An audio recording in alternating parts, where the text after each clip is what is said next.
I'll begin with the questions from yesterday.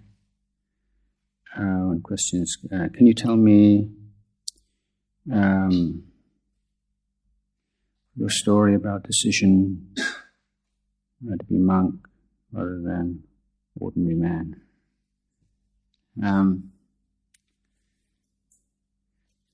Yes, well, I first evening I did speak about this a little bit, and to recap, well, let me go back a bit and tell you that as a child, I suffered from asthma a lot, so I missed a lot of school, which in England for a young boy is not such a bad thing, and I really enjoyed being alone off school and used to read a lot, and so I was probably more thoughtful, introspective than most boys of my age.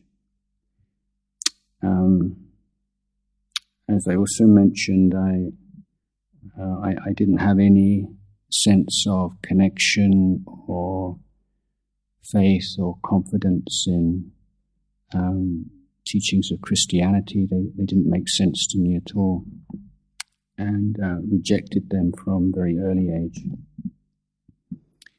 So in my teens, the way into Dhamma, if you like, was really intense interest in life, the world, my mind, happiness, suffering, what's a good way to live, what's the best way to live your life, what kind of goals should you have in life. Because it seemed to me everyone was just on a very narrow and limited path. You do O-levels so you can get A-level, you do A-levels so you can go to university, you get a degree, you get a good job, you get a family, you get a house, and so on and so forth. I thought, to me, I was thinking there must be something more to life than that. I found that really sort of depressing prospect, just of working and making money and just living the normal life. So I wanted to know, why is there so much suffering in the world? Why is there so much injustice in the world? Why is there so much violence and cruelty in the world? Does it have to be this way? Why is it that everyone in the world wants to be happy, but there seem to be very few people who have much idea about how to go about it? And looking at people who are supposed to be really smart and with degrees and even doctorates, don't find them particularly wise people, or very hard to find anybody I could see. And I thought, yeah, I'd like to be like them when I get older. So I had so many questions about life and the world and so on, that I started to read a lot of books of psychology and philosophy and things like this. And my first observation of reading works of Western philosophy was that there was a huge gap between the life of the philosopher and their philosophy. You should read the philosophy, it sounds really cool. They say, oh, that's very profound. And then research their biography and find they're not very nice people at all. And for me, that a philosopher should be able to express his teachings in his life. If he doesn't, it's just a fake, it's just thinking, it's superficial and more or less a waste of time. So eventually I came across teachings of the Buddha, and I was immediately impressed, and it seemed to me just obvious and common sense and straightforward, and no although I had quite a developed critical faculty, ability to analyze and take things apart, I couldn't find anything to criticize or to object to in Buddhist teaching. So this was a turning point for me in my life, and so after I finished my A-levels, then I worked in a building site, in a warehouse, and saved some money, because I'd had a principle since I was very young, maybe 13, that I wouldn't ever take any money from my parents. I'd be self-sufficient. And so, working a paper round and on a gas station, petrol station, things like that when I was a teenager. And so then I set off for India, and interested in just general life experience, but also specifically in Buddhism and Eastern religion. And after many adventures, I returned to England after almost 2 years, by which time, it's clear to me I didn't want to go to university. I didn't see any point in it. All I was really interested was Buddhism, but I didn't quite know how to go about living a life in the world and devoting myself to Buddhism. And I enrolled on a Buddhist meditation retreat, which was led by an English Vipassana teacher who had been a monk in Thailand for 6-7 years. And in his evening talks, he would often refer to his experience as a monk in the forest and caves of Thailand. And that was a revelation. Although I'd been all as far as India, I'd never been able to make it to Thailand. And to know it would be possible to live my whole life as a monk, it's not just going on a course for a few weeks and finding myself back at square one, but being able to give many years or my whole life to this. That was just an obvious choice for me. It wasn't like a big decision. It was just obvious. So I came out to Thailand before that I heard that there were some disciples of Ajahn living in London who were looking for a place to build a forest monastery in England.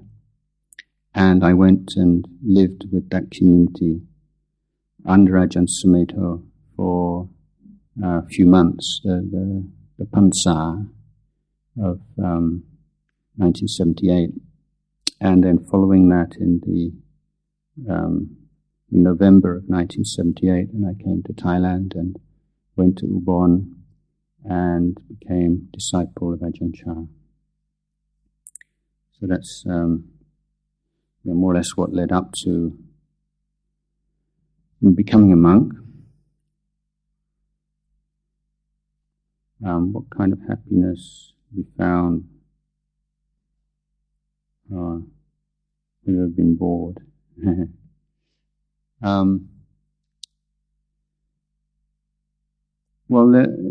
A monk is very restricted in what he can tell lay people about his own practice and attainments.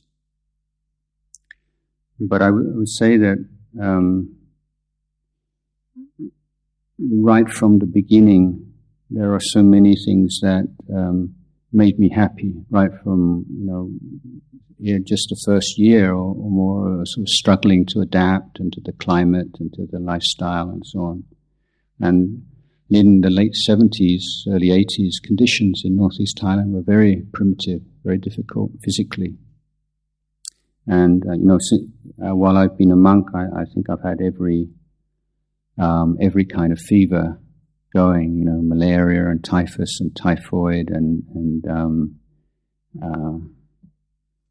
what's the other one? Rok Chinu, all kinds of things. But for me, what I loved, and I've loved and still love to this day, is the fact that you can be living in a community of, like, say, 50, maybe 50, 60 young men. Like young men. A lot of these the Thai monks are like farm boys and kind of tough characters, and yet to feel completely safe, and that sense of brotherhood and kindness and gentleness and manners amongst young men in their 20s and 30s. I can't think of any other environment in which you would find anything like that. I mean, the standard of conduct and behavior and the refinement of it is unique. So just to be living in any kind of community and have that sense of safety and being valued and respected and and having people around you that you look up to, and you're looking at people who've been doing this for years, and you find them inspiring, and you think you'd like to be like them. That's just such a wonderful thing as a monk to be able to experience. And then the other thing, that you all share the same goals. You're all practicing for the same thing, and there's nobody's trying to compete against anybody or take advantage of each other, and there's not somebody wants this, somebody wants that, and different values and expectations, but all in harmony.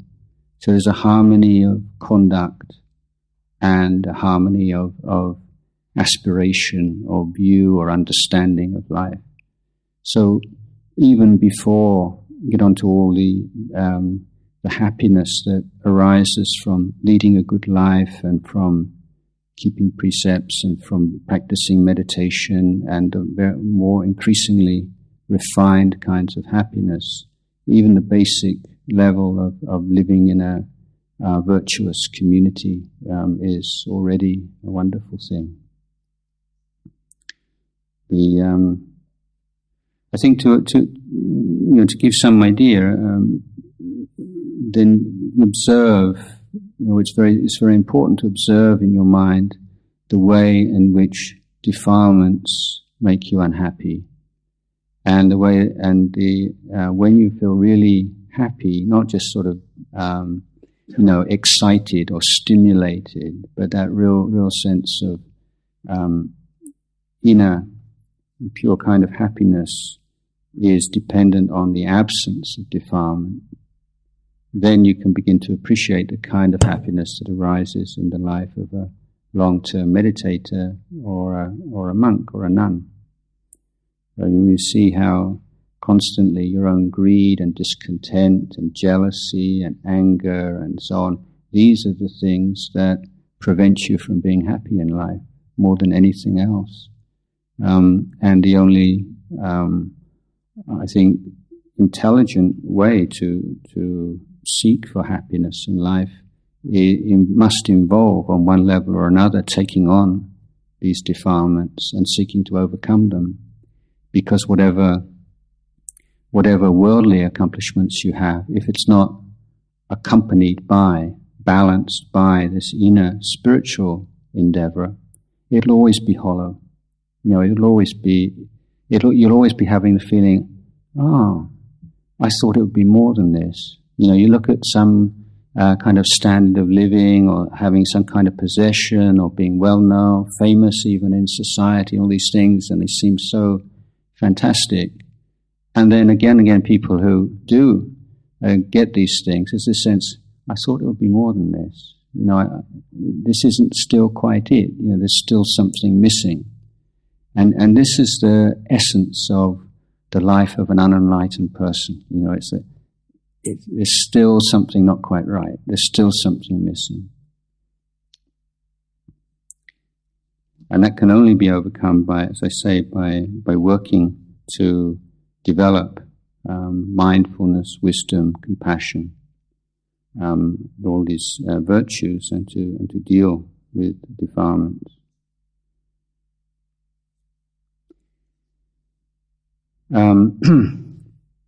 Next question. What is merit or boon? And how can attending a retreat program like this contribute some merit to our loving parents?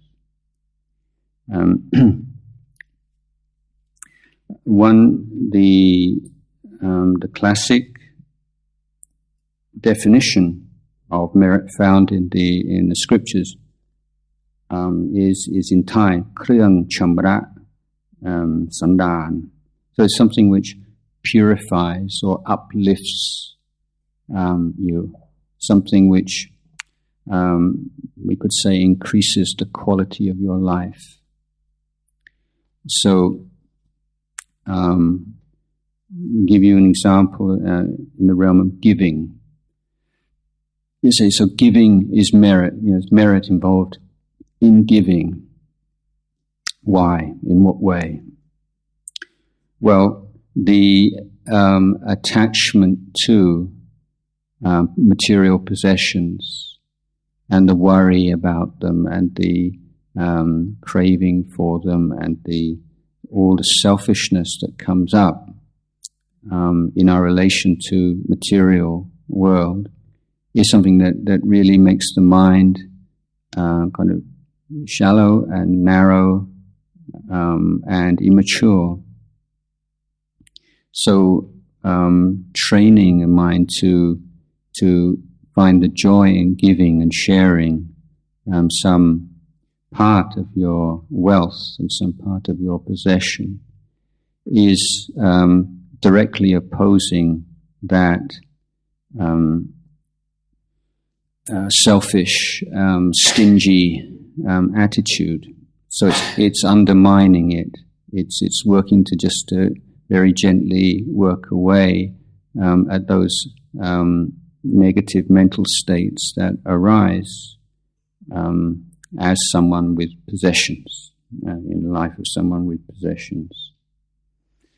But when we give, there are different kinds of giving. There's giving with strings attached and giving without strings attached. So if you give something because you want something from them, so you might want some material reward.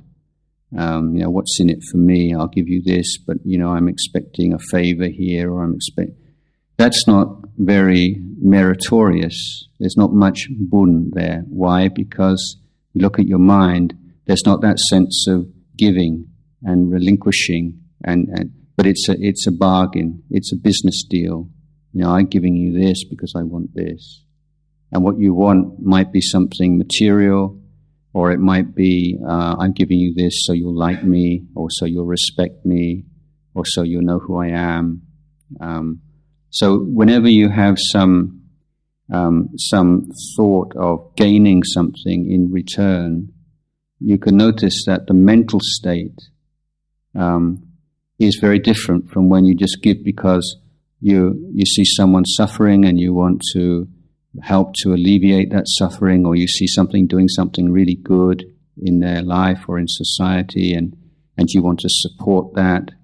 In a traditional case, seeing monks are leading a good life and doing something really worthwhile and useful for society, and you're inspired with teachings of the Buddha, you want to support them, so you make offering to the monastic order, to the Sangha, or to charities, charitable foundations, or there's that sense of, and notice if you have no expectation of any kind of recognition at all, then it's a very special kind of feeling. It's just done completely out of sense of generosity. And look, I've got enough. You can make really good use of this. Please take it. And that's a sense of we have wealth, we have possessions, in order to be of benefit and to create happiness.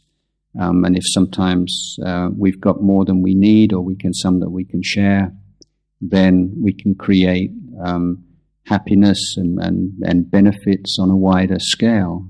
It's a wonderful thing. So if now we were to look back on two occasions in our life where we've given something, one in which we gave without any expectation of reward, just because we thought it was a really good thing to do and we were inspired to do that. And another occasion where we've given expecting something in return.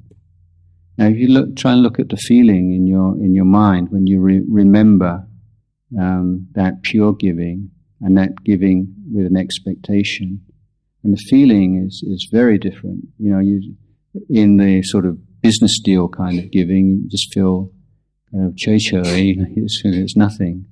But the moment you recollect some act of true kindness that you performed in the past, even if it's a year or 5 years ago or 10 years ago, you immediately feel good. You immediately feel happy and proud in a good way. And this is how you can see what Boon is. Boon is a source of real happiness, because once you've performed a good action or a kind action, whenever you remember it afterwards, you always feel good. And it's a kind of a treasure in your heart. When you're down and when you're depressed and things are not going very well, rather than seeking some distraction, some enjoyment, some drug or something, you're bringing to mind the good things that you've done in your life. Just immediately raises your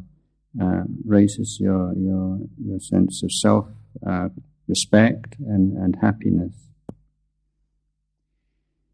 So any action of body, speech, and mind which reduces the amount of greed, hatred, and delusion in the mind, something which comes from wisdom, compassion, kindness, that is merit. And there are a lot of wrong, mistaken teachings about merit out there these days, and one to be particularly wary of is this idea of merit can be measured. That you give money. If you give 1,000 baht, you get more merit than if you give 100 baht. Or if you give 10,000, you get more than 1,000. And that the more money you give, the more merit you get. That's a very childish and non-Buddhist idea of what merit should be, or what merit is, rather. Merit is coming from the purity of heart and that sense of renunciation, kindness, the wish to help and to support and to do something good, and the wisdom in choosing that which is offered, and also also dependent on those who receive the offering. Because if you make offerings to someone who uses them in an unskillful, improper way, then that's not a very good outcome either. I forgot just now, I didn't finish answering the previous question. Do I get bored? Actually, I can't real struggle to remember ever being bored. I tell you, if I get bored, is if I'm in or something like boredom. If I'm in a city or something and someone plays music, I find music really boring. But I find silence very, very pleasurable. I don't know how people can sit and listen to music for more than 5 minutes at a time. What is boredom? Boredom, look at boredom. What conditions boredom? One boredom is if you're really attached to excitement. The more you like to be excited, the more boredom you're going to have in your life. Because boredom means this isn't exciting enough. It should be more exciting. So the more that you look for happiness and excitement, the moment the intensity of excitement just reduces a little bit, then you're going to feel bored. And this is one of the faults or the problems about sensual pleasures. So, things you can see and hear and touch and smell, is it suffers from the law of diminishing returns, which means let's say, for instance, a pill You take a pill and then you get a certain kind of high from a pill.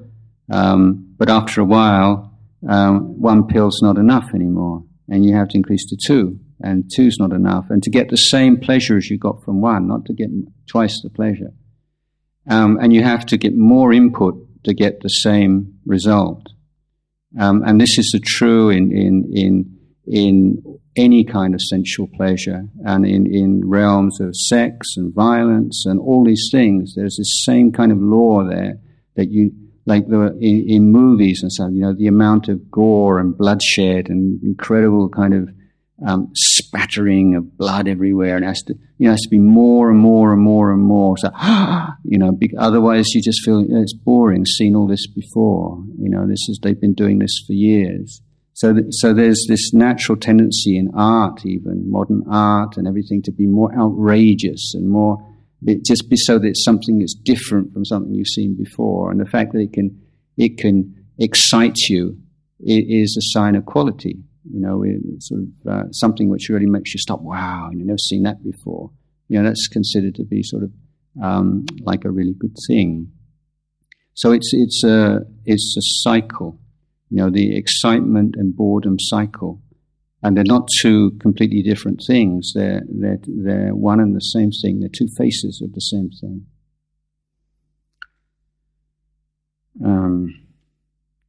Okay. How can attending a retreat program like this contribute some merit to our loving parents? Well, first of all, I'm speaking to someone, growing up in England, I know, and even the concept of Boon in English culture is not there. I mean, there's families where everyone loves each other and children appreciate what their parents do for them, of course. But it's a term as a kind of an underlying foundation of the culture. It's not there. And the number of people that I knew, or I know in England who only see their parents like just at Christmas or like once a year or absolute minimum, how little can I see my mother and father without being criticized, or basically to keep things okay. Very, very common in the West, and the amount of aversion to parents and the amount of blaming of parents, it's a really unfortunate, unpleasant thing in Western society, I find. So I, was really in going to India and being far away from my family and meditating, that I began to appreciate all the things that I'd received from my father and mother. For instance, I now, of course, as a monk, so many rules I have to keep, and even before that, I found traveling alone where there's no structure at all, where I could do anything. Nobody knew who I was. I could get up any time, go to sleep any time, eat anything I wanted, do anything I wanted within reason. Where I had to create my own structures. I found I was quite self-disciplined. I could create boundaries for myself and standards for myself, or I had limited funds, so I determined that while I was in India, I only used $1 a day. I had to cover everything: travel, accommodation, food, everything. So even though $1 those days is, of course, whatever buying power, much more than $1 these days, it was still really very, very little money. And sometimes I'd just go without eating something, or I'd just sleep rough, rather than go over my limit. And I found I could do things like that. And it was when I was meditating that I realized just my capacity to do something like that was very much thanks to my father. And it was something that when I was a teenager, I used to just find so frustrating. And so, my father was like, no is no, and he said, "What? Look," and you get all these kind of reasons and hit porn, and he says no. And you could, you could shout, or you could be cunning, and you could, whatever kind of strategy, no was no. And whereas I hated that when I was a teenager, as soon as I left home and I had to look after myself, I thought, wow, that's one of the best things that I can see in myself, ability to say no is no.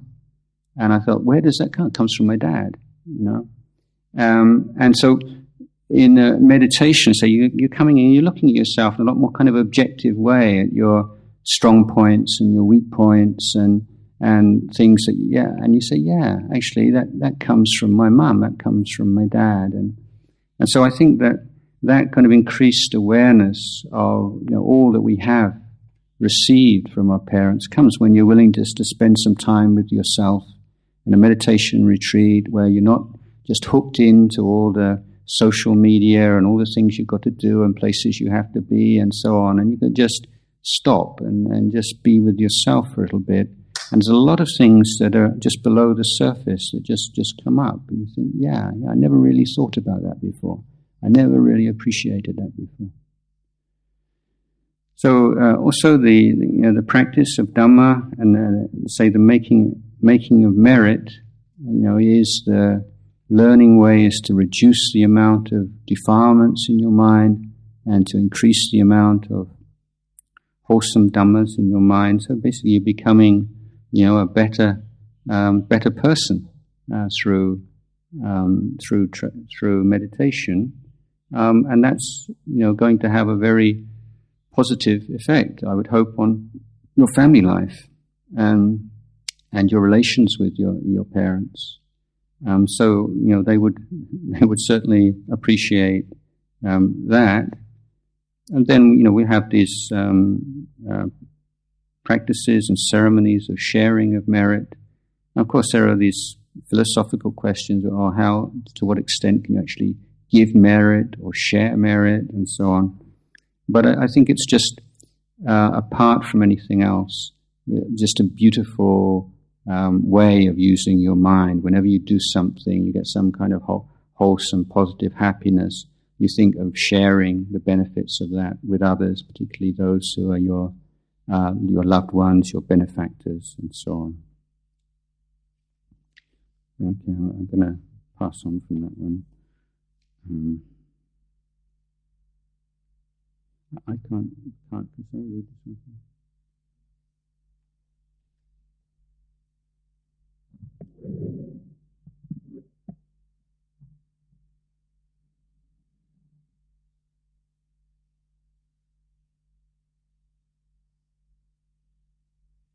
Could you please explain why is it important for us to try to achieve stream entry in this lifetime? Is it hard to achieve for lay people?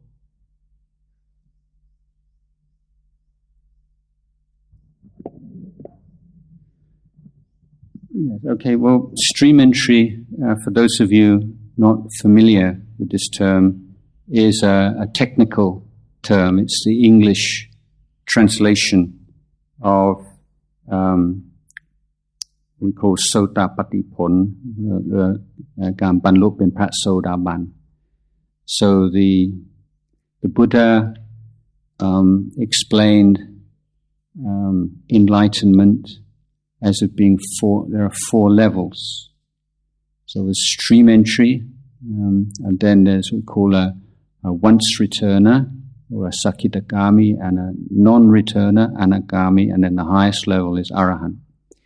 In fact, it's not that it's like a step ladder that you go 1, 2, 3, 4. Somebody might just jump up to the 4th level or go to the 3rd and then the 4th. So it doesn't mean you go one by one necessarily.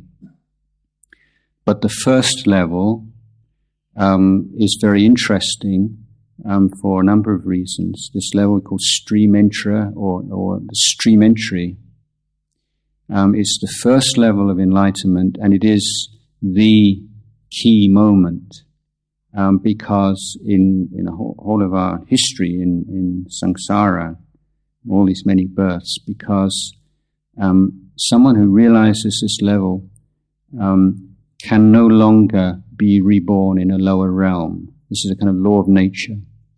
So someone who's reached this level, never again will I ever have to be born in a hell realm or as a Bret or a pea or an animal or any...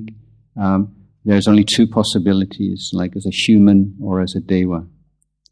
And not only that, but that the realization of nibbana, like full arahantship, is inevitable in not more than 7 lives. So you've put a time limit on your wandering over all these millions and millions and millions and millions and millions of lives. Now, although the higher levels, the anagami and arahant, it's very, very difficult as a lay Buddhist to realize that. I mean, all these levels are difficult. But since the Buddha's time, there have been laymen, laywomen, people leading ordinary family lives, keeping 5 precepts, working in the world, who have realized stream entry. And this is why many teachers, including myself, say if you're looking for like an ultimate spiritual goal as a layperson, as a Buddhist layperson, then stream entry is a very good goal to aspire to, because it's something that has been proved to be practical, realizable as a layperson. It's not something that you have to become a monk or a nun before you can aspire to or expect or hope to realize. The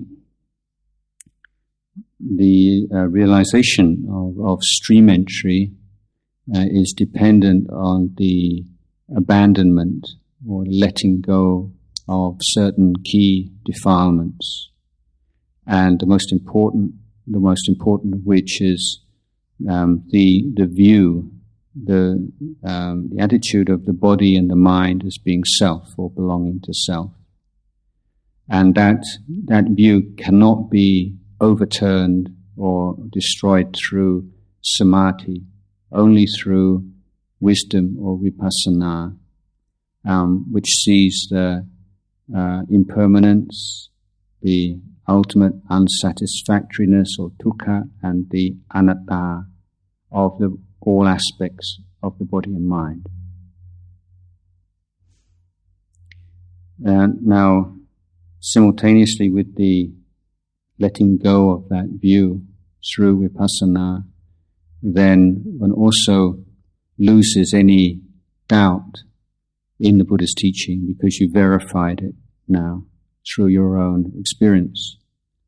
And thirdly, like attachment, all kinds of techniques and practices and views falls away. So this is the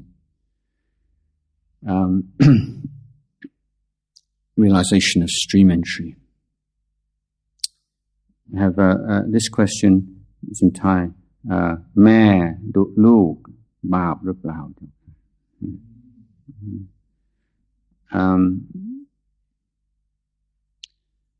Yeah, I mean, it depends on the definition of du as well, doesn't it? If you recall in my explanation of kamma, that the key, the crucial factor is intention.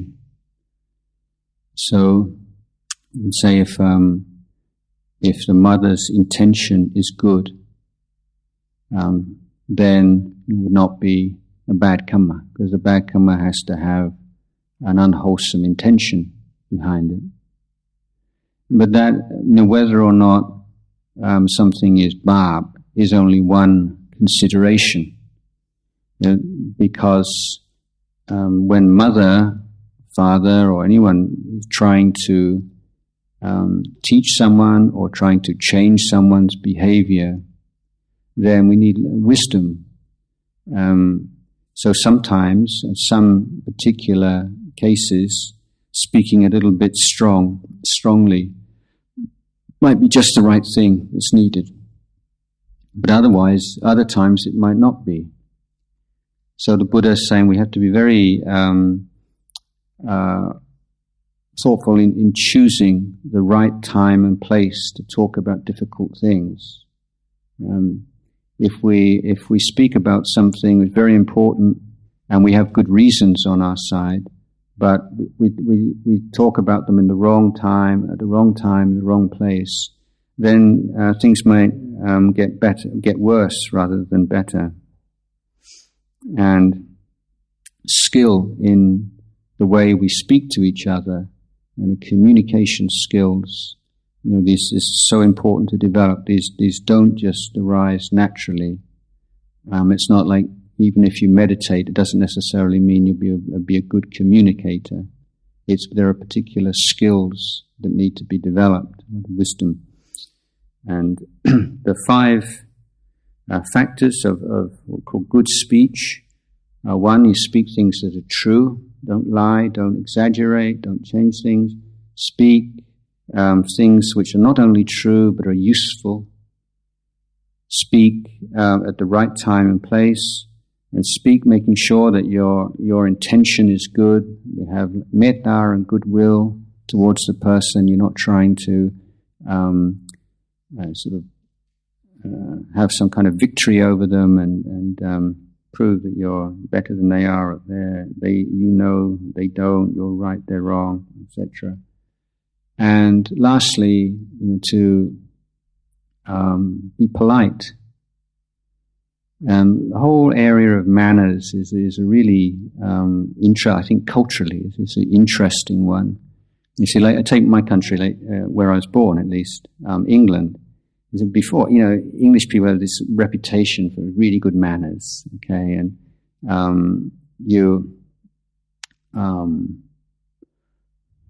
it's like Pudi Ankrit, okay, some of you may have been to really posh schools, where people are very well mannered, but generally in the society it's not really the case, and these days.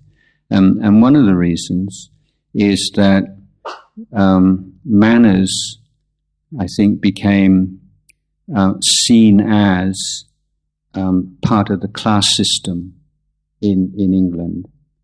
And it's all part of the way that wealthy people keep the poor people down. And you should keep everything very well mannered, or good manners are the sign that you're better than people that don't have good manners, and so on. So there was a kind of rebellion against manners, and it was considered like hypocritical and false and superficial, always to be very polite. And there's this emphasis on just saying what you mean, and so being direct and being. So there's a cultural sort of sea change, a whole different style of relating came about. I think the word hypocrisy is a very interesting word. Now, how would you translate hypocrisy into Thai? To say someone's a hypocrite, how would you say that in Thai? It's difficult, isn't it? And it, yeah, it's not. I don't think it's quite the same. Because I think that that's somewhat similar. But I think the point that I would make is that, like people who come to monasteries, like Westerners who come to a monastery, sometimes they say, "I shouldn't have to bow to someone I don't respect." It's sort of like, it wouldn't be true. I would be pretending to respect that person, for instance. Whereas, as I understand it, our idea is that there are certain forms and conventions that guide social life, and that we don't make any assumptions about relative levels of people through that behavior. So, with bowing, for instance, the people women get very upset. This says in the Vinaya that a nun, a bhikkhuni who's been ordained who's 100 years old, would have to bow to a monk who's only been ordained for one day. Said, that's so sexist and misogynist, and that's not fair on women, and so on. But if you look at it in the larger context, it's also the case that the layman of 100 years, who might be a stream enterer, would bow to a bhikkhuni of one day. It's not a gender thing. It's a convention laid down by the Buddha for showing respect according to seniority, and it's not considered to be about who you are. So in the Buddha's time, you had the Sangha was a kind of revolutionary institution, because in the caste system, there's even when I was in India, this is only less than 40 years ago, and maybe it's still the case these days. I was invited to stay in the house of a Brahmin, and I remember we were walking through this village, and he was telling me that, you see that man over there, he's an untouchable, and if his shadow should touch my body, I would have to do all these sort of purification ceremonies. There's that much kind of attachment to this idea of caste, and not just a physical contact, just a shadow would be enough to defile the Brahmin's purity. So you had this case in the Sangha, where there were Brahmins and Kshatriya and Sudras and Pokar and everyone, all in the same group. And then they would pay respects according to their seniority. So if you had an untouchable, someone who'd been an untouchable, been a street cleaner, and then you had one of the Buddha's relatives who was from the royal family, he would bow to the monk who was a street sweeper, because he'd ordained just a day before, or even a few hours before. So it's a structure for overcoming this attachment to who I am and my background and my family and my social status. It's not a personal thing. It's not saying anything about who I am, who you are, or what men are and what women are. And this is very difficult for people from the West to understand, that we adapt our behavior according to social milieu, and the fact that you wire some politician doesn't mean you think they're a really honest or wonderful person, but that's what you do in that situation to maintain the social harmony. I can't remember what I was talking about now. Manners. So I was talking about good manners. So do please care for these magic words. Thai's got 2 magic words that English doesn't have, or doesn't have counterpart to, and that's krap and kap. These are wonderful words, and make sure you don't throw those away. If you've been around people from other countries, other cultures, it's very easy to do that. But these words, I think, they add a certain quality and beauty to human relations, and prevent this real aggression and nastiness from arising. Just a very simple point of mindfulness. Okay, I'm not going over time here. I have a close friend who always gets upset, worried, angry, anxious about everything, underlined. Very easily. She is very demanding in consolation and consultation, and always blames how she acts on family dysfunction. Brackets, although I see that she has all the love and support she needs. I believe that she's a very good person by heart, her problems controlling her thoughts and fears. I love her very much, but it's been very tiring. Can you recommend some Dhamma I could pass on to her to help?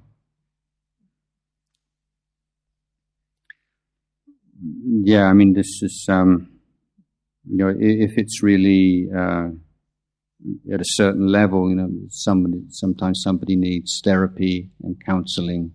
No, seriously, and you need often. I mean, a good therapist, and there are like Buddhist therapists now, and even in Bangkok, is just someone who's like a good friend. Is someone who knows how to listen when you talk and can point out, when you're contradicting yourself and when you're being silly. But it's someone who's completely out of your whole milieu, your family and friends, and someone who you have trust is objective and is giving you the truth. So if someone is really so caught up in their own view of things and can't see things from any other way, then I think therapy can sometimes be a good option. I as a Buddhist monk, I think the ideal thing is practice meditation, going to monastery or going on a meditation retreat, and learning how to meditate and learning how to see thoughts and worries as passing mental states rather than who we are. But that's, a long-term project as well, and it's not an easy thing to do. And ideally, I would suggest both of those things. But the ability just to stand back from all the things that are going on in your mind and seeing them as just noise, that's the skill that's needed. But exactly how to encourage someone to take that on is something else.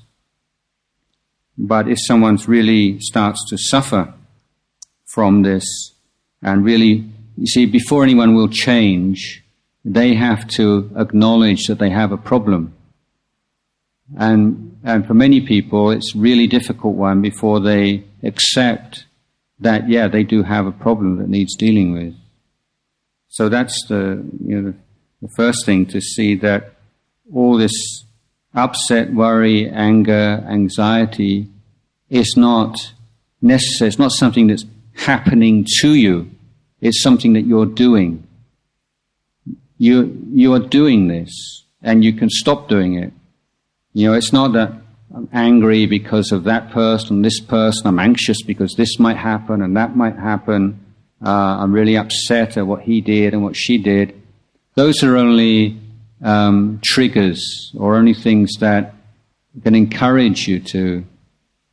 It's like if you have like gloves. Let's say you have gloves and there are all these kind of germs. Whatever germs there are, you're protected. But if you take off the gloves and you just got exposed, that germ can cause an illness, and this germ is because you don't know how to look after yourself. You don't know how to look after your mind. So that's really what's needed. Okay.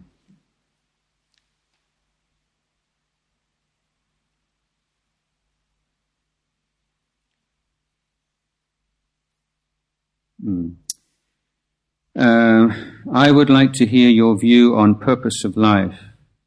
What purpose was one born for?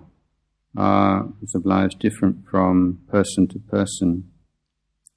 Well, I think my answer to this would be, it's important for everyone to consider this and to make this a question in their life, to make this a priority. What kind of goals do I have in my life? And recognize goals of being successful in your career, or making money, or having a family, or whatever. These are completely reasonable, legitimate goals. Nothing wrong with them.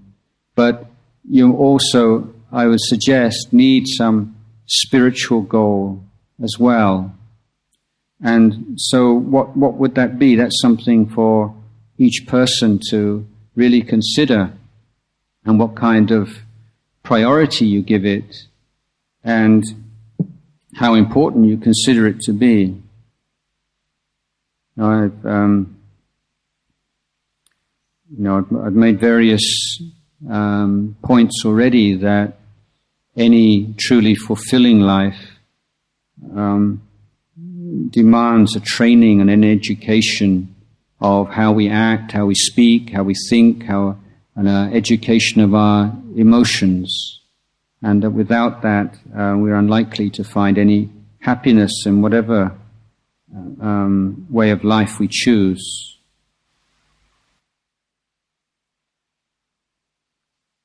Okay, you still here? Everyone here? Can you hear me? Yeah.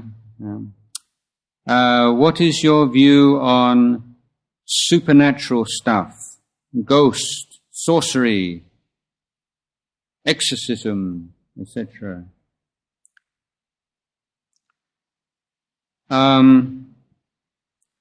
There's a lot of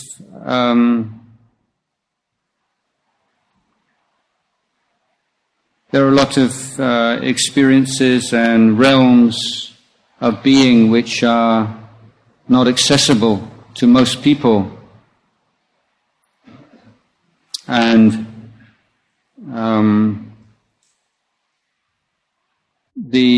I think the question here, or important question, is not so much what are these things, how many, what are they like, and so on. But the important thing is, what is the correct relationship to them? So how do you feel about these things? Do they cause you to suffer or not? So we're talking about ghosts. And the question is, have you ever suffered through the actions of a ghost? Probably not. But have you ever suffered through fear of ghosts? Well, yes. So let's just take this one at a time. The real problem is fear of ghosts rather than ghosts themselves. Okay? So if we're right here and now with our real life, ghosts are not a real major issue in our life, I think. But for many people, fear of ghosts is. So, what do you do about fear of ghosts? If we talk about, are there such a thing as ghosts, and, oh yeah, I heard this story and that story, and it's really sanook, it's like good fun. Or some people might get really frightened. But it's just gossip and chatter and so on. The question is, we are human beings subject to fear of things we don't understand, things we can't see, and things that we fear might possibly hurt us. So how do we deal with that? When you get really scared of something, whatever it is, what do? When you're really scared, how does it feel? What does fear feel like? Now, what does it feel like? Where do you feel fear in your body?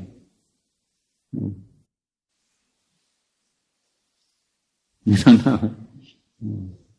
So if you feel fear, come to your body, come to body sensation. Really observe the experience of fear, rather than allow your mind to wander off into speculation and worries about the thing that might be out there. So we can deal with the present problem rather than some imaginary problem. So, as far as ghosts, Jayasaro, all these things, these things are out there, but the question is how to relate to them in the wisest and best possible way.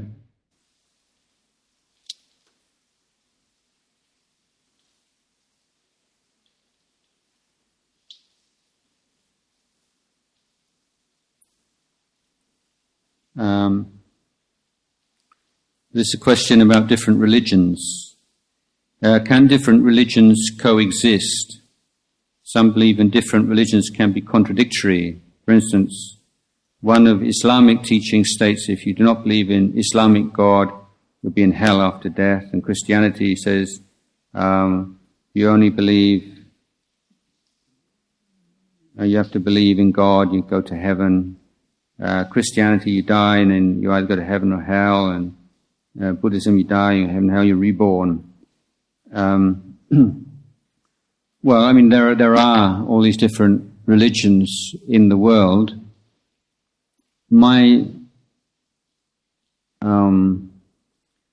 critique, if you like, or my analysis of the belief system religions like Christianity and Islam is that they are naturally divisive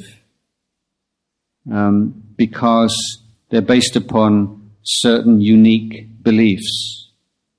And so you must always have us, we who believe, and all those that don't believe. And then you have a problem with how do you relate to them? You know, what's the right way? So, you know, if you think that the only way that you're ever going to go to heaven is got to believe in Jesus, and there are all these millions and millions and millions of people that don't believe in Jesus, what do? If you don't do anything, then, you know, you're just allowing them to drop into hell. And so, you know, you get missionaries and both ethical and unethical efforts to convert people, and Islam's the same. You know, Islam's right, everyone else is wrong, and everyone else is going to hell, and we're going to heaven, and we're the chosen ones. All these religions, they're always going to have friction with other religions because they're based upon a belief in things that are not experienced and not experienceable. Now, in Buddhism, say that there can be rebirth in heaven realm or hell realm, but it's based upon how you live your life, not on what you believe in.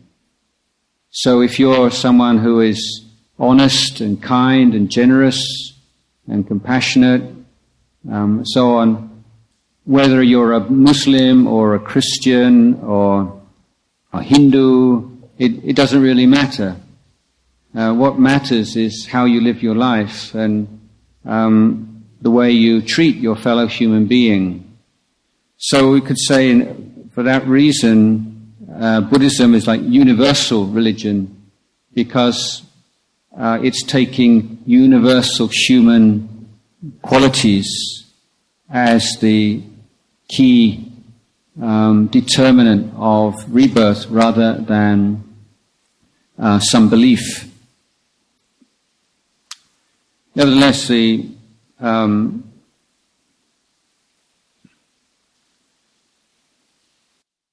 I think it is possible for religions to live together if there's some mutual respect. And in Buddhism, we make a distinction between knowing something and believing something.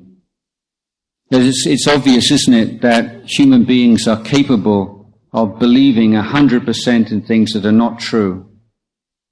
At very least, if the Muslims believe you can only go to heaven if you're a Muslim, and Christians believe you can only go to heaven if you're a Christian, then either all the Muslims are right and all the Christians are wrong, or all the Christians are right and all the Muslims are wrong, or else they're both wrong. There's like three options, aren't there? So in every one, there are people who have incredibly strong faith who are wrong. It can't be any other way. So the fact that and this is something that people who have strong faith, they overlook. They always say, because I have this incredible faith, you know, I believe so much, it must be true. Well, how do you know it's true? Well, I wouldn't feel this way if it wasn't true. So it's like circular reasoning, you know. It's true because I believe it, and I believe it because it's true. So I think the way towards more harmony of religion is to look. Belief is belief. You know, you're free to believe anything you want, but don't say that that's knowing.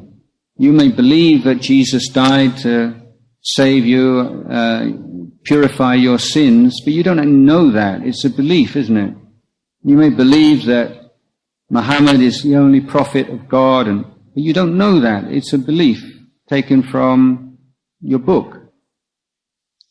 So, Buddhist way of saying, let's be a little bit more humble here. Recognize that belief is just belief, you know. People like to believe in things that makes them feel safe, but it's in no way an indication that what you believe in is true. You know, I believed in Santa Claus for a number of years. I really believed. Yeah.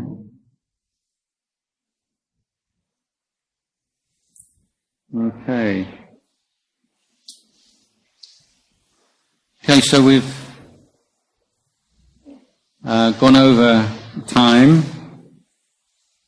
but for the last 10 minutes, I invite you all to close your eyes and just have a short 10-minute meditation before lunchtime.